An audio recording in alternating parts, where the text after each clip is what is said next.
So guys, sa hinaba-haba ng aking nilakbay, eto pa talagang nagpakita sa akin, no. Ayoko po sana siyang kunin kasi nga we are Islam, kaya lang eto talaga, oh.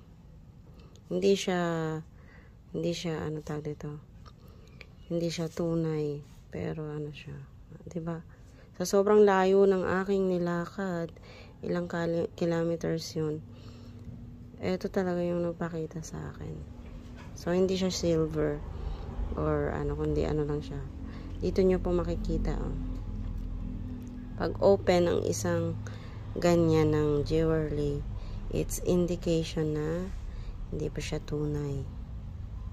Ganyan. Kasi ang jewelry, tandaan po natin, ang jewelry is lagi po yan close para hindi sila napipigtas or ano. Pero ito, ipapamigay ko na lang siguro siya sa mga Christian.